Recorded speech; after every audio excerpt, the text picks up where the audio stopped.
était à Nairobi avec le président de la République, tous on a suivi l'interview du président français, il nous a encore ramené au dialogue. Tout le monde pense qu'il faudrait que le Congolais dialogue, il faudrait que le Congolais discute. Nous sommes arrivés même au terme du dialogue parce qu'on a signé un accord de paix. Et qu'il est évident, et le président Macron le sait, parce que depuis les premières heures de ces conflits, il a toujours essayé de jouer un rôle pour permettre le retour à la paix. Il a toujours buté sur la mauvaise foi du président rwandais. Et c'est cette mauvaise foi du président rwandais qui freine la bonne implémentation de l'accord, qui a conduit les médiateurs américains à imposer des sanctions, non pas seulement à des militaires qui peuvent être limogés, mais surtout à l'armée rwandaise qui constitue les socles économiques du Rwanda.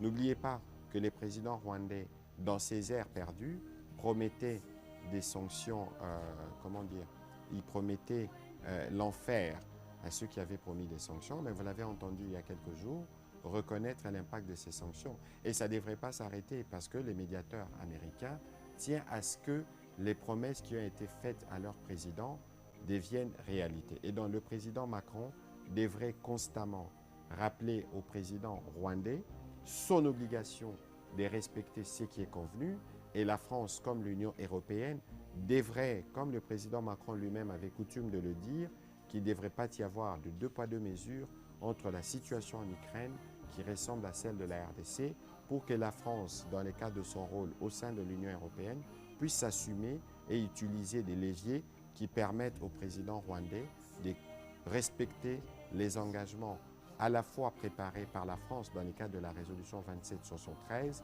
mais aussi ce qui est prévu dans les accords de Washington. Allez, on est de retour, mesdames et messieurs, sur la télévision nationale, hein, le panier des Blancs Chauds. Vous regardez votre programme, votre matinale, tout le jeudi, 6h à 9h, et tout le samedi, nous sommes en direct dans le grand show du week-end. Samedi, n'oubliez pas particulièrement la différente invité vient sur ce plateau pour parler la vie de la nation république démocratique du Congo. Il est exactement 8h passées des 18 minutes si vous nous regardez en direct. Nous sommes le 27 mai 2026, à quelques jours du début de la Coupe du Monde États-Unis, Canada, Mexique 2026. Je vous remercie à Zienaba Mouche qui nous a donné le nouvelle sportive. Les Léopards continuent leur campement, c'est au niveau de Liège, avant de prendre l'avion pour les États-Unis. Houston sera la première ville où les Léopards vont rencontrer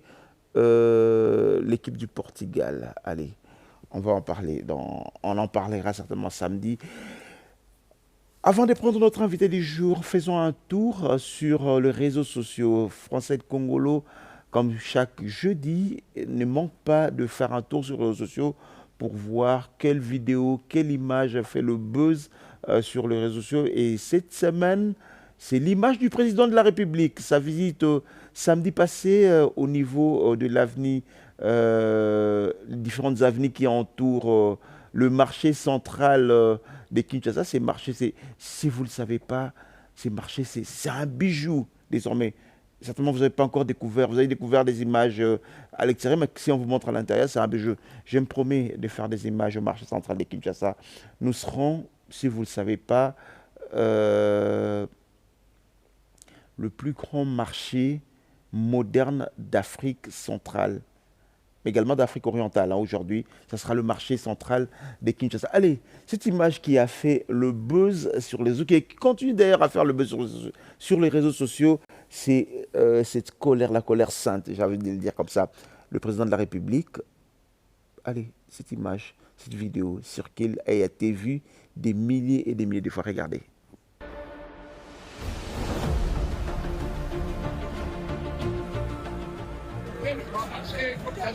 Et désormais, plus personne ne peut se dans les rues.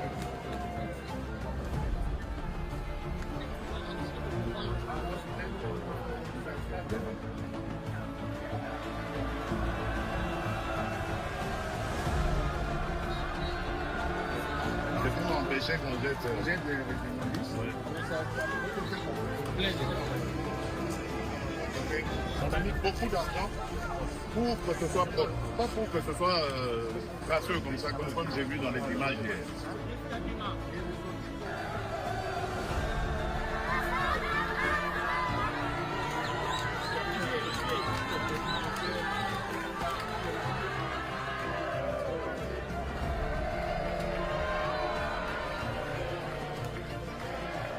Toutes ces rues qu'on a réhabilitées, là, elles doivent rester dans cet état. Et gare à vous si je retrouve encore les mêmes saletés que j'ai vues hier. Gare à vous.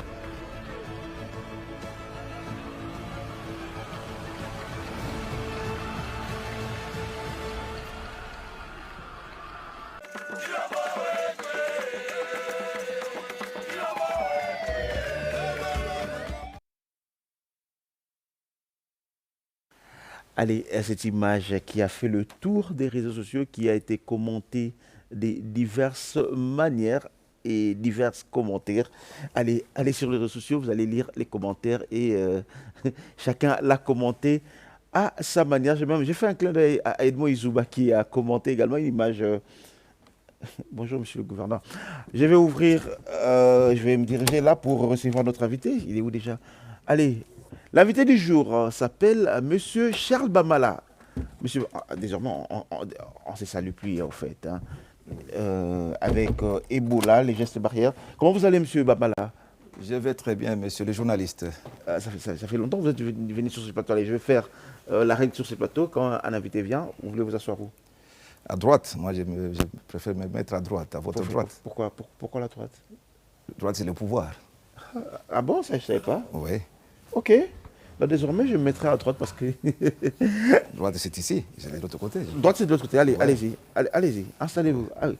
Ah oui, c'est vrai, c'est par là, au fait. Ouais. Mais oui, pour moi, au fait, quand j'étais là, quand vous me dites la droite, pour moi, c'était ça. Non, quand vous êtes comme ça, votre droite est de l'autre côté. Ben oui, je remarque. Votre bras droit, le bras séculier, la Allez, force. on va s'installer. Allez, alors moi, je vais me mettre là. Comment vous allez, Monsieur Charles Bamala?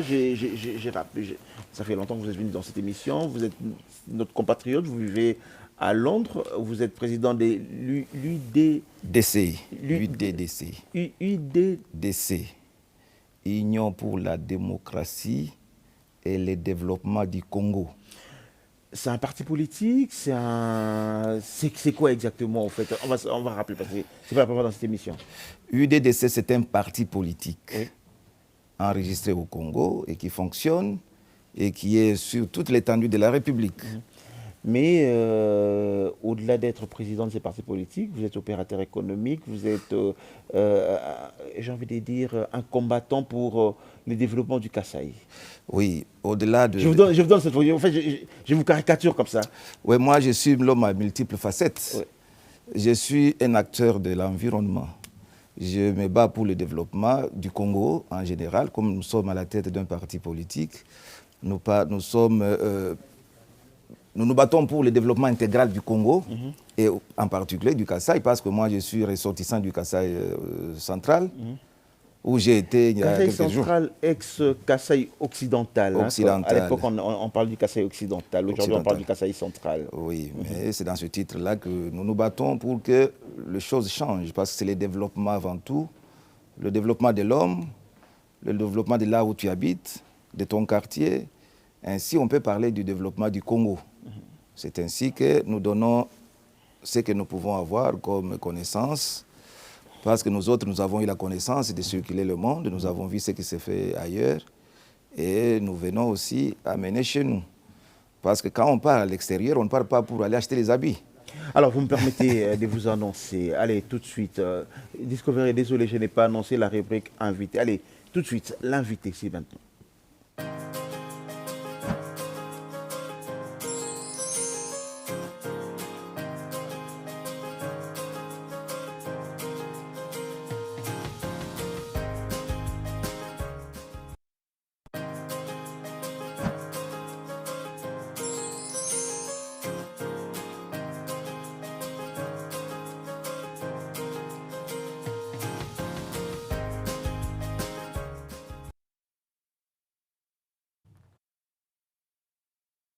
Mais voilà, on a commencé, on est en plein dedans dans la rubrique invité avec Charles. J'aime bien le dire. Hein. Lui, il est plus combattant pour le Kasaï central. Là, vous revenez de Kananga. Alors, dites-nous, qu'est-ce que vous avez vu? C'est quoi votre constat? Vous revenez de Londres à Kananga directement. Ouais, mais comme vous savez, quand on a 2 minutes, on peut les consacrer à la population. Nous sommes venus à Kinshasa, c'est là où il y a le siège de notre parti. Nous avons amené une délégation de 8 personnes qui ne sont pas tous kassaïens. On a amené les gens dans notre délégation. Il y avait un compatriote du Congo central, il y avait un compatriote de l'Équateur, du Grand Équateur, il y avait un compatriote, une dame qui vient du Congo central et quelques personnes qui viennent du Kasaï. Nous avons fait la mission d'itinérance. On voulait aller palper du doigt les réalités du Kasaï central, spécialement à Kananga. Dès que nous sommes arrivés, nous avons été reçus avec l'IS, la population, les chefs coutumiers. Nous avons été reçus à la hauteur. Nous avons été surpris. Les gens se sont donnés d'eux-mêmes sans qu'ils aient un franc. Ils sont venus depuis le matin parce que l'avion a été annoncé le vendredi, mais reporté pour le samedi. Ils étaient là depuis le matin. Et nous avons vu et constaté que les gens étaient très contents de nous voir et de donner leur doléance.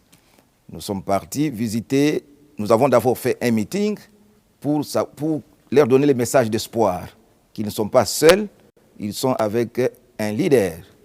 Parce que nous avons vu les leaders anciens, ils étaient là pour leur confort.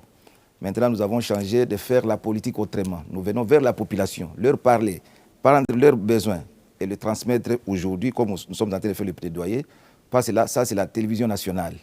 Quand nous parlons, même les chefs de l'État, ils nous écoutent. Monsieur Charles, si je vous laisse parler, là, vous êtes en train de planter votre décor, c'est bien beau, mais c'est les temps, en fait. Si je vous laisse, ouais. On risque de ne pas dire ce que nous voulons dire. J'ai envie qu'on parle de Kananga. Ok, vous êtes arrivé à Kananga. Vous avez vu quoi? Comment se porte Kananga aujourd'hui? Kananga, comme tout le monde le sait, comment c'est pour le Kasaï central aujourd'hui? Le Kasaï central, d'une façon générale, c'est une zone enclavée. C'est une province enclavée. Qui dit enclavé parce qu'il n'y a pas l'ouverture sur d'autres provinces. Ça, c'est le premier constat. Il y a les efforts qui sont en train d'être faits. Il y a une route qu'on appelle Kalambambouji.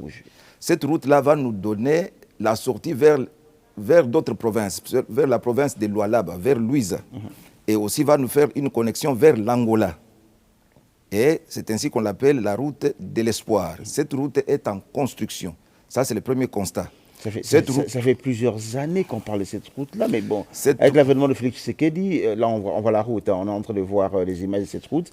Avec l'avènement de Félix Tshisekedi, on a commencé à travailler sur cette route. On a commencé à travailler. Cette route a une longueur de 230 km, mais il y a déjà plus de 38 km asphaltés, goudronnés comme on dit. Donc le reste, c'est à refaire. Donc le travail est en train de se faire. Selon les ingénieurs sur terrain, c'est une route qui a pour durée 2031. Donc les travaux sont en train de se faire. Nous avons visité les travaux de bonne qualité. Mais ce qu'il faut, il faut que le gouvernement puisse injecter les capitaux frais. C'est un programme qui est sur sino-congolais, le programme des Chinois avec les Congolais. Mais les Chinois financent le projet selon leur timing. S'ils ont déjà mis 100 millions, 10 millions cette année, quand ça finit, ils croisent les bras. Mais selon les ingénieurs sur terrain, il faut que le gouvernement aussi cherche les moyens à s'auto-financer. La question, j'ai envie de vous poser une question comme le commun des mortels. Depuis plusieurs années aujourd'hui, pratiquement tous les ressortissants de Kananga, tous les natifs du Kasaï central, appelons ça comme ça, parlent de cette route. Est-ce aujourd'hui, si on terminait la route de Kalambambouji, c'est la solution à tous les problèmes du Kasaï central? Non, ce n'est pas la solution. Si la route est finie. Mais la manière dont vous parlez de cette route, la manière dont vous faites des plaidoyers, tout, pratiquement, j'ai recevoir beaucoup des fils et filles du Kasaï central ici. Tout le monde parle de cette route, mais ceux qui visitent. Mais la question qu'on se pose aujourd'hui, c'est comme si le problème du Kasaï central réside sur cette route. Non, non, non, non, non. La route, c'est un atout. Quand la route sera finie, je ne sais pas si on va mettre les motards sur la route, non. Quand la route va finir, il nous faut les industries. Il faut que cette route-là, on vienne transporter les matières premières, qu'on vienne transporter les vivres, qu'on vienne faire le transport. C'est pourquoi nous demandons, la route, c'est bien. Il faut aussi commencer dès maintenant à nous construire une industrie de grande taille au Kasaï. Il n'y en a pas. Comme on a vu d'abord dans la province voisine, Kasaï oriental, ils ont une cimenterie, mais nous n'avons rien. Ils n'ont pas encore une cimenterie. La cimenterie, c'est un chantier, nous avons vu, moi personnellement j'ai vu qu'il y a des édifices, il y a là ça existe. J'ai vu le ministre des Mines récemment qui a été en Mbujimaï, avec la délégation chinoise, pour la construction d'une société ou une usine de cuivre à Kabeya-Kamouanga, c'est à quelques kilomètres du Kasaï central. Mais nous aussi nous demandons que nous devons aussi avoir une société. C'est bien de nous construire la route, mais la route va transporter quoi? Mais on ne va pas nous construire une route là où les gens vont commencer à les motos, tout ça. Quelqu'un dirait que vous risquez de dire de vous, vous êtes des insatisfaits parce que depuis des années, je me rappelle, tous les régimes qui sont passés, pratiquement tous les ressortissants de ces coins réclamaient la route de Kalambambouji. Aujourd'hui, cette route, c'est une réalité. Une réalité à demi, ce n'est pas encore fini. On peut dire une réalité. Jusque-là, c'est 38 km sur 230. À vous de faire. Mais c'est en construction. C'est en construction, nous sommes d'accord. Moi, je suis d'accord, je suis satisfait, j'ai vu la route. Le chef de l'État est en train de faire un effort. Mais je voulais que le gouvernement s'implique davantage pour que la route finisse dans le timing. Mais nous demandons au même moment que le gouvernement de la République puisse aussi nous envoyer les investisseurs pour... Nous avons de l'or à Louisa, l'or de bonne qualité. Vous savez que Louisa, la province du Kasaï central, avec la province du Lualaba, pendant que vous continuez à parler, je vais faire entrer M. Djamani, qui devait vous accompagner. Hein. Moi, je comprends. Allez-y. Nous sommes de provinces voisines, Lualaba et Kasaï. Oui. Au Lualaba, il y a des sociétés de grande envergure. Pourquoi au Kasaï central, il n'y a même pas aucune société? Allez-y, et c'est ainsi que nous demandons, on peut régulariser la société de la vente de l'or en créant une société. Et ça va permettre aux Kalnangais, aux gens du Kasaï central de rester chez eux. Chaque fois on les accuse, qu'ils sont en train de se pavaner, aller au Lualaba, aller au Katanga, à la Kinshasa. C'est parce que chez eux, il n'y a rien. Comment ils vont rester? Quand on va commencer à les chasser, vous allez dire non, on les a chassés. Mais créer aussi de l'emploi chez eux, il y a possibilité de le faire. Je vous reviens tout à l'heure. Permettez-moi de le recevoir également sur ce plateau. Monsieur Popol Djamani. Bonjour, monsieur Popol, vous allez bien? Bonjour, je vais bien, merci. Vous revenez avec monsieur Charles à Kananga. Tout à l'heure, je lui ai posé la question de savoir votre séjour à Kananga. Qu'est-ce que vous avez? Comment c'est pour Kananga? Je vous pose la même question. Comment c'est pour Kananga? Merci beaucoup. J'ai accompagné le président national Charles Babanda pour une campagne de visibilité également aussi et de sensibilisation de nos militants. Et en tant que ressortissant du sud du Bagui, pour moi, vous êtes du sud du Bagui? Oui, moi je suis du sud du Bagui. En tant que secrétaire général. Je ne vais pas poser le problème de ici. Non. Parlons des Kananga. Oui, je parlerai bien des Kananga. Mais en tant que ressortissant du sud du Bagui, c'était important pour moi de voir aussi l'arrière-pays. De voir l'arrière-pays, de communier avec ceux qui y vivent et de constater les mécontentements qui décrivent tout le jour. Et donc, nous avons eu l'avantage de voir l'université, de voir l'aéroport qui est en train d'être construit, de voir la route dont le président vient de parler, mais il y a toute une réalité qui reste encore à faire. C'est quoi la réalité qui reste à faire? Il faut développer, il faut développer. Vous savez, j'étais en train de dire au président national, j'ai dit, mais il faut qu'on porte des lois sur la délocalisation de certaines institutions. Je crois que si on pouvait avoir certaines institutions installées dans des provinces, avec les membres qui composent ces institutions, on aurait un développement quand même un peu plus rapide. On aurait un développement un peu plus rapide. Vous savez que là-bas, ils n'ont pas encore le courant électrique, hein, de manière permanente. C'est-à-dire que les gens vivent avec des powers, les gens vivent avec des panneaux et tout ça. Donc, mais nous avons été là. Donc je crois que j'ai communiqué avec cette population. Il manque des infrastructures encore sur le plan sanitaire. Il y a des problèmes d'école. Et puis, vous constatez qu'il y a quand même... mais il y a quand même des travaux. Donc le président de la République est en train de faire. Mais je crois qu'il faut encore davantage. Il faut que le gouvernement s'y penche. Et aussi, il y a ces problèmes des frais de fonctionnement qui tardent à venir, aussi bien pour l'appareil judiciaire que l'appareil... Je vais revenir à vous. Mais, monsieur Charles, monsieur Popol, moi j'ai envie de poser une question, monsieur Charles Bamala. Est-ce que le problème du Kasaï central, appelons-le comme ça, est-ce que ce n'est pas les ressources, ce n'est pas les fils et filles de cette province? Est-ce que si chaque ressortissant de cette province pouvait investir dans sa province, je donne toujours un exemple, c'est vrai que comparaison n'est pas raison. Je prends les ressortissants de l'Est, par exemple. Pratiquement tous les ressortissants de l'Est, ils ont investi dans leur province. Malgré que cette province a aujourd'hui des problèmes sécuritaires, mais tous les ressortissants de l'Est ont investi dans leur province. Est-ce que le problème du Kasaï aujourd'hui, ce n'est pas vous le problème? D'une part, c'est notre problème, parce que tu vois, le peuple kassaïen ou l'élite de l'espace Kasaï, ils ont toujours tendance à immigrer là où ça brille. Et ils oublient que le développement, c'est toi-même que tu peux créer. Nous pouvons être des entrepreneurs nous-mêmes. D'un côté, vous avez raison. De l'autre côté, s'il n'y a pas les conditions pour rester chez soi, c'est difficile. Un entrepreneur... Mais ces conditions, vous les créez. Mais il y a d'autres conditions qui dépendent du pouvoir public.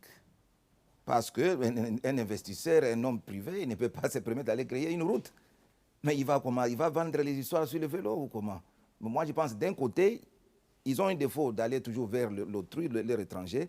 Mais d'un côté, je pense que le grand pourcentage revient au pouvoir public, qui a été tout à fait inexistant. Donc moi, je pense que l'élite et ceux qui sont autour du chef de l'État aujourd'hui, vous devez faire un effort. Parce qu'on va vous demander dans 5 ans, 10 ans, qu'est-ce que vous avez fait pour votre province? C'est bien de se vous promener dans les avions privés, dans les jets, mais ce n'est pas ça. La population va vous demander qu'est-ce que vous avez amené chez vous. Mais là, vous avez été avec les chefs. Mais on pourra vous retourner la même question pour vous dire, comme disait un des anciens présidents américains, ne demandez pas ce que l'État fera pour vous, demandez-vous ce que vous allez faire pour l'État. On va vous retourner la même question. C'est ce que j'ai dit, c'est la même chose. Nous faisons de notre part. Le pouvoir public fait de... Votre part, parlons de vous par exemple. Votre part, c'est quoi? Moi, ma part, c'est de sensibiliser. Je suis parti avec le CG, nous avons vu les réalités. Nous n'avons pas le pouvoir d'aller créer une route, nous faisons les plaidoyers. Nous parlons maintenant pour que le message passe. Que ceux qui sont assis sur les signatures comprennent que non, Kalamba Bougie a besoin de l'argent frais, des capitaux frais. N'attendez pas les Chinois, ça c'est une solution. Nous sommes partis voir l'université. Je me pose la question comment l'université a été inaugurée et jusqu'à les portes sont fermées. Non, l'université, non, on n'a pas encore inauguré l'université. Mais le chef de l'État était là. Il était parti en visite de santé. Quand vous amenez tout un chef de la République à aller dans une université, c'est-à-dire quoi? Quand il se déplace... L'université n'a pas encore... Les décisions n'ont pas encore commencé. C'est fermé, les portes sont fermées, les bâtiments sont là, ben il n'y a rien. Et pourquoi? La question revient à qui? Vous allez demander encore au chef? Il a été là, nous l'avons accueilli, il a été là, il s'est déplacé. Donc il est passé là, ça fait plus d'1 mois, mais rien ne fonctionne. Ça c'est un problème. L'université va fonctionner avec des frais de fonctionnement. Je pense qu'il y a un problème, le ministre de l'enseignement supérieur. On posera la question. Ouais. Il doit nous dire pourquoi l'université n'ouvre pas ses portes. Donc on ne doit pas faire les trucs, on fait des constructions pour des spectacles. Non, on doit faire les trucs pour répondre à deux besoins. Aujourd'hui, Kananga a un aérogare en pleine construction, disons-le comme ça. Aujourd'hui, Kananga a un aérogare en pleine construction. Aujourd'hui, Kananga a Kalamba Bougie, même si vous dites que ce n'est pas encore ça, mais au moins plus de 40 km déjà construits. Aujourd'hui, oui. Asphalté. Aujourd'hui, Kananga à l'université. Aujourd'hui, plusieurs chantiers. Qu'est-ce que vous demandez encore? Mais je vous demande, ça c'est la situation qui est généralisée partout. Le Congo, c'est un chantier. Kananga, c'est un chantier à tous les niveaux. Ce qui est fait, ça ne représente même pas 10%. On peut dire 1%, 2%. L'université, c'est bien. Pour avoir une université, il faut avoir la route qui mène vers l'université. Ça, c'est un problème encore. On nous a conçu l'université. L'université n'a pas ouvert. Ne demandez pas tout, ne demandez pas tout au même moment. Mais on ne va pas croiser. Mais si c'est comme ça, croisons les bras. On se regarde, mais nous, on ne croise pas les bras. Nous, on travaille. Nous disons ceci.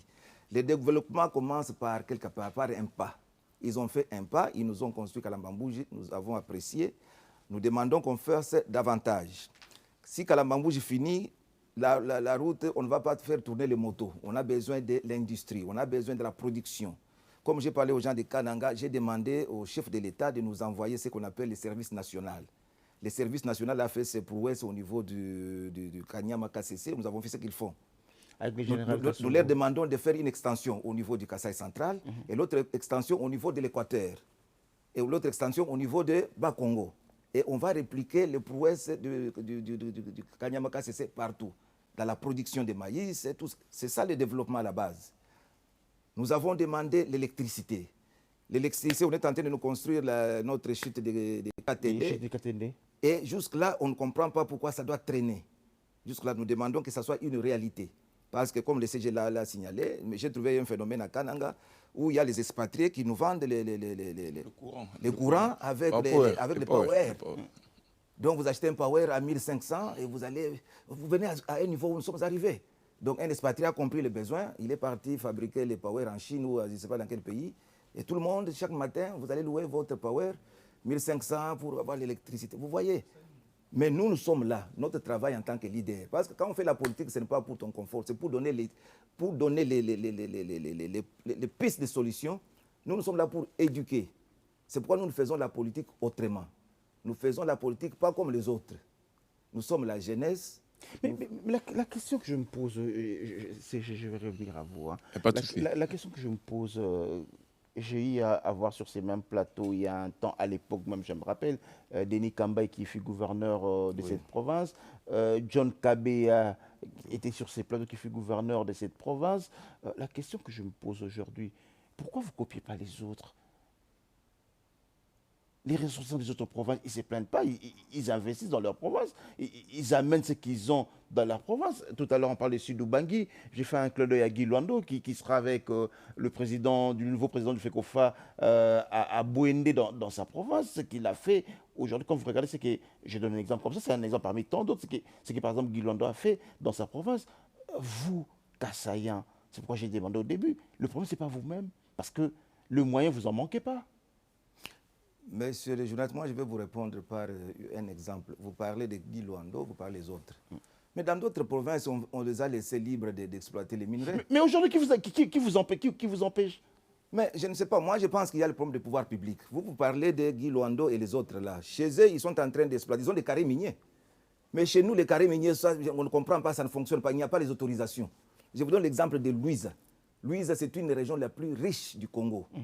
Mais Louisa a des minéraux qui pourrissent sous la terre.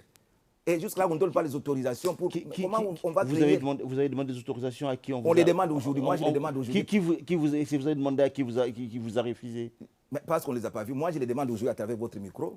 Non, allez-y, faites une lettre officielle, demandez des autorisations. On donne les autorisations. Ramenez-nous les accusés de réception pour dire que non, j'ai demandé des autorisations, on m'a refusé, par exemple. Moi, je les demande à travers votre micro, qu'aujourd'hui, qu'on nous donne aussi les autorisations, que nous puissions aussi créer nos propres carrés miniers chez nous, à Louise, là-bas, que nous puissions aussi exploiter les minerais. Nous allons aussi avoir des grands commerçants à l'envergure des autres. Vous ne demandez pas l'autorisation à la télévision, écrivez à M. Louatou, j'imagine. Nous allons lui écrire pour que lui puisse aussi ouvrir ses phares, ses papiers, qui nous donnent les autorisations. Parce qu'on nous condamne, mais nous avons les minerais qui pourrissent.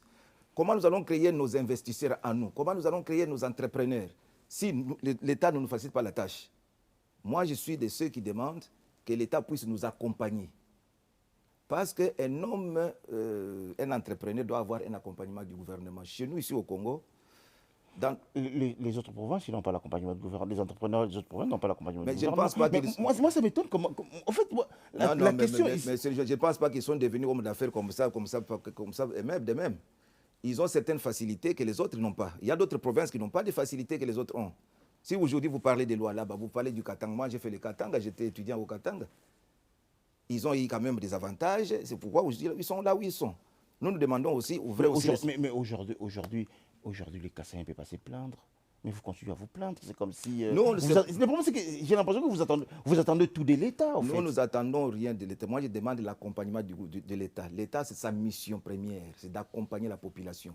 Mais si l'État ne parvient pas à accompagner la population, mais l'État est défaillant. Mais l'État vous accompagne, vous donne des facilités. Comme quoi, vous pouvez me citer des facilités que le gouvernement nous a données. Donc vous venez de dire que dans les Kasaï centrales, on ne donne pas de facilités. Tout est bloqué comme à l'époque. Vous pouvez me citer... Donc vous venez de dire que tout est bloqué comme à l'époque. Mais j'ai vu le gouverneur de province, ou le gouvernement provincial qui n'a pas de moyens, qui n'a pas de sources d'entrée. Qu'est-ce qu'on lui a donné? La rétrocession qu'on nous parle, c'est 45%, ça vient à compte-goutte. Quand vous donnez à un gouverneur 45 000 $ américains, c'est pour qu'il aille construire quoi? C'est ça faciliter une province. C'est pas se plaindre, c'est ça la réalité. Mais moi, mon problème se situe à vous, investisseurs, ressortissants kassaïens, parce que des années à l'époque, vous vous plaignez à l'époque qu'on ne s'occupe pas de la province, qu'on ne fait rien de la province. Aujourd'hui, est-ce que vous avez encore des raisons de vous plaindre? On ne se plaint pas. Moi, je pense que... Vous-même, vous faites quoi, au fait? Vous investissez en quoi dans la province? Moi, je peux investir. Moi, je vais vous donner l'exemple d'un parti politique. Nous sommes un parti politique. Nous voulons... Un parti politique aujourd'hui peut créer l'emploi. Je vous donne un petit exemple banal.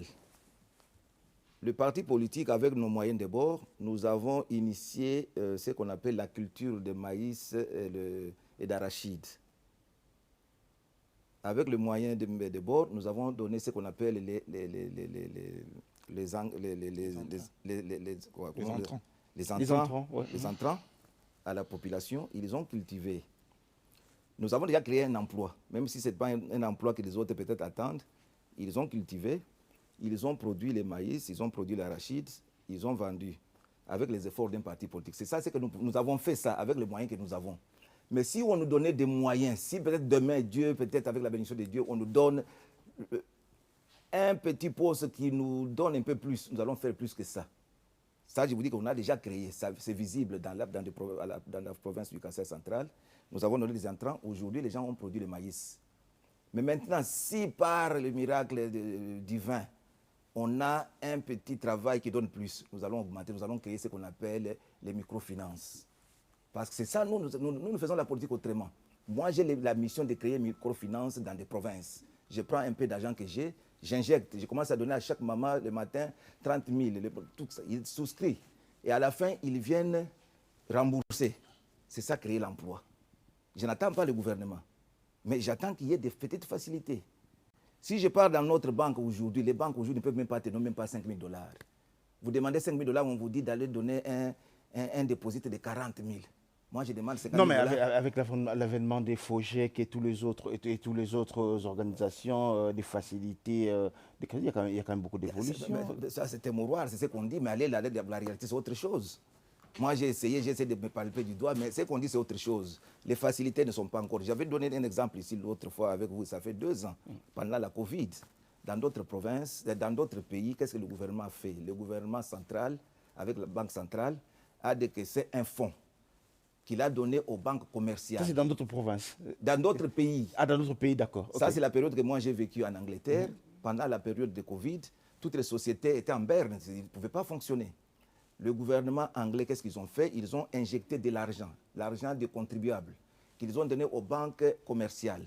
Et les banques commerciales, à leur tour, ils ont donné des critères simples. Il faut avoir une société bien constituée, qui existe après 2 ans. Donc vous venez, on vous donne un prêt de 5 000 à 10 000 selon vos besoins. Et vous allez rembourser pendant 6 ans. C'était pour permettre aux sociétés de ne pas fermer. Mais si vous voyez aujourd'hui... Nous avons chez nous également les fonds de garantie qui fait pratiquement ce même travail. Vous allez comme pas réviser. Je n'ai pas vu les résultats, mais si on avait donné on allait voir les résultats. Pour revenir à ma question, dans le pays, en Angleterre, vous avez que les sociétés, ils ont résisté à cette menace de Covid. Nous avons l'Ebola, qu'est-ce que le gouvernement fait? Nous avons demandé à M. Wameso, qui est mutualiste, qui a été en Europe, il connaît comment ça fonctionne.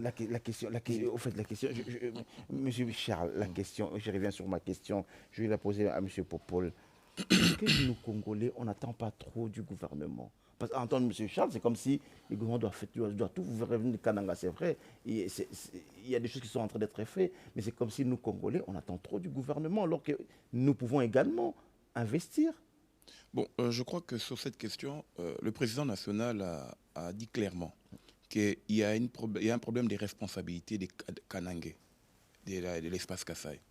Vous savez, lorsque vous êtes sur le terrain, vous entendez des choses que hier, vous n'avez pas pu entendre et comprendre. Il est vrai que le président de la République est allé inaugurer l'université. L'université des Kananga. Mais entre la route qui mène vers l'université, ce sont des têtes d'érosion. Ce sont des têtes d'érosion. Est-ce que les architectes qui veulent que demain les étudiants passent par cette route-là ont constaté que ce sont des têtes d'érosion et que demain cette route va empêcher que l'université puisse être fréquentable?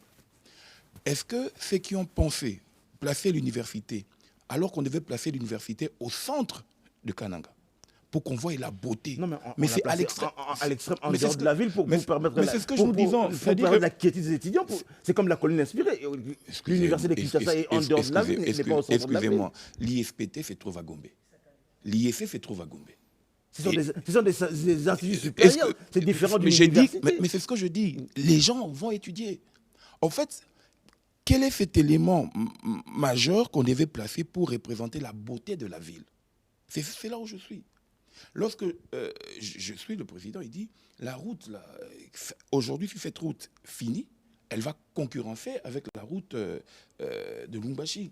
Parce qu'aujourd'hui, avec le port, avec la route, le projet corridor de Lobito, on aura une expansion, on aura un nouveau sens de vie au niveau de Kananga. Donc la responsabilité, c'est aussi à ce peuple-là, à ceux qui sont de l'espace Kasaï, qui sont autour du chef de l'État, mais qui ne font rien pour la province.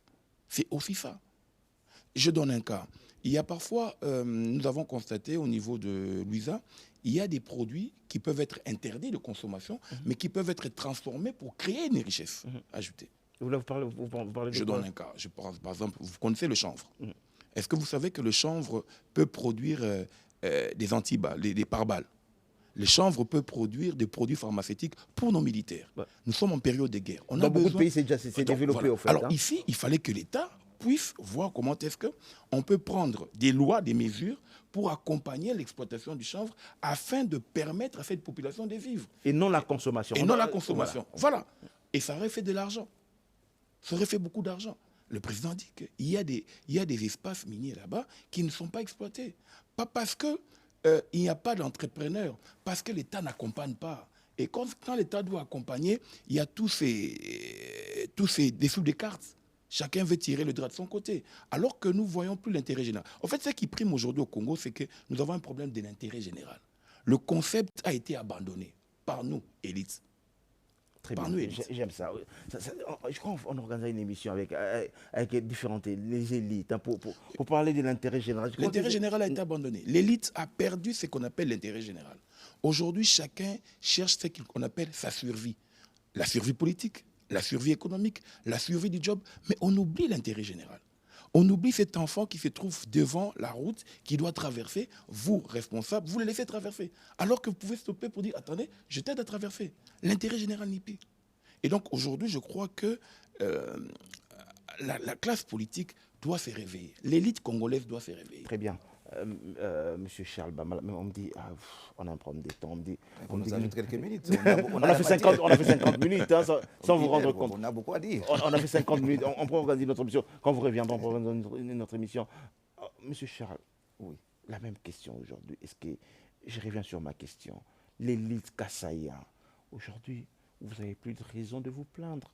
Pratiquement tous ceux qui sont dirigeants, la plupart, pas tous, la plupart, loin de moi d'être tribaliste, la plupart des dirigeants, il y a beaucoup aujourd'hui qui sont aux commandes, qui sont responsables, sont des Kassaïens, mais vous investissez pas chez vous. À qui la faute?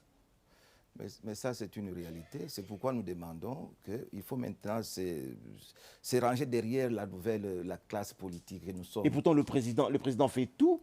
Le président fait tout, mais le président, peut-être, il est entouré ou il donne confiance à cette élite-là qui ne l'aide pas. La plupart, ils sont là, ici à Kinshasa. Ils n'ont même pas une maison chez eux. Comment vous êtes chef, vous acceptez, vous avez un collaborateur qui n'a même pas une maison chez lui? Donc moi, je pense que le chef de l'État qui nous écoute, c'est un Kassaïen lui-même, il connaît les réalités. C'est un Congolais, on va pas lui faire porter. On va se lever pour terminer. Non, il est national, c'est le président de la République. Non, c'est le président de la République. On ne va pas lui faire porter la casquette Kassaïenne. Non, il est président de la République, c'est le président de tout le monde. Il vient quoi? Il vient du ciel. C'est le président de tout le monde. C'est le président de tout le monde. C'est le président de tout le monde, de tout l'espace géographique. C'est le président de tout le monde. Alors, on va terminer cette émission. Je vais vous donner 1 minute pour conclure. Vous allez dire quoi à tous les Kassaïens, tous les peuples kassaïens qui vous regardent, tous les dirigeants qui vous regardent ce matin? Votre plaidoyer? Moi, mon plaidoyer, c'est je demande au gouvernement de la République de nous envoyer aussi des sociétés minières, d'ouvrir une société minière chez nous. Moi, depuis que je suis né au Kasaï central, je n'ai jamais vu aucune société. Je suis né au Kasaï, j'apprenais qu'il y avait l'étain à Luebo. J'ai appris qu'il y a le nickel à Nkonko là-bas. Il y a de l'or de bonne qualité à Louise. Mais pourquoi nous n'avons pas aucune société? Moi, c'est que je demande au gouvernement de nous ouvrir aussi, d'envoyer les ministres des Mines, de nous ouvrir une grande société. Parce que la route de Kalambambou, je ne viendrai pas transporter les cacahuètes. La route là doit nous amener les minéraux, amener vers l'Angola, vers l'Obito et à l'extérieur. Et au retour, ils doivent nous amener les matières premières. Si vous ne nous faites pas de grandes sociétés, ne soyez pas surpris que toute la jeunesse kasaïenne va affluer au Katanga, va affluer au Kasaï central, à Mbujimaï, ici à Kinshasa. Donc nous devons faire le développement intégral. Nous devons penser que quand nous construisons quelque part, construisons aussi quelque part pour que les gens ne puissent pas immigrer. Les flux immigratoires, nous pouvons les stopper. De deux, nous demandons à la jeunesse kasaïenne de s'arranger derrière le vrai leader, ceux qui s'intéressent de leurs problèmes que nous sommes. Nous avons la modestie de leur représenter et nous disons que demain ne sera pas comme aujourd'hui. Avec nous, ils ont l'espoir, nous vivons avec eux et nous allons nous battre pour qu'ils puissent quitter de là où ils sont, pour qu'ils puissent voir aussi le développement qui se fait ailleurs. Et au pouvoir central de faire sa mission. Et au privé de respecter les lois de la République, parce que chez nous ici au Congo, il y a l'inversion des valeurs. Je pense que même si vous faites le développement et il y a l'inversion des valeurs, les gens ne vont pas respecter même ce que vous construisez. Donc c'est une mission que le gouvernement doit nous éduquer et d'ouvrir ce qu'on appelle le civisme. Nous, on a étudié le civisme à l'école primaire, secondaire. Donc il faut que ce cours-là revienne encore pour que nous puissions reprendre de bonnes manières. Merci. Je vous ai laissé parler sans vous interrompre. M. Popolo va terminer en quelques 30 secondes. Bon, moi, si j'ai un plaidoyer à faire, c'est que l'on puisse organiser une table ronde au niveau du Kasaï pour le développement de Kananga. Que l'élite se prenne en charge, que les ressortissants de cet espace géographique se prennent en charge et ensemble, avec les autres, on pourra voir comment est-ce que l'on pourra aider. Ce que j'aime chez vous, c'est que vous êtes ressortissant du sud Ubangi. Je sens que vous avez été choqué parce que vous avez vu à Kananga. Mais... Allez, je vais vous raccompagner, M. Charvenet. Je vais vous raccompagner avant de terminer cette émission. C'est un peu ça ici. Hein. Je vous raccompagne. Merci d'être venu. Merci beaucoup. Revenez quand vous voulez. Allez, mesdames et messieurs, on a pratiquement terminé pour ces 27 mai 2026. Prenons rendez-vous le samedi prochain en direct sur ces plateaux. Ça sera avec le couple Atoms et Nadège qui célèbre samedi prochain, dans la soirée, le 20 ans de carrière. Allez, ils ont accepté de venir nous parler de leurs 20 ans. Samedi prochain, sur ces plateaux, Atom et Nadège, sauf imprévu, seront avec nous. Mesdames et messieurs, j'ai fini pour aujourd'hui. Je vous retrouve samedi prochain en direct sur ces plateaux. Faites attention, Ebola sévit à l'est de la République démocratique du Congo. Nous, ici, partout dans la République, respectez les gestes barrières. Lavez-vous les mains, c'est très, très important. Mais surtout, pensez au développement de la République démocratique du Congo. Merci et au revoir.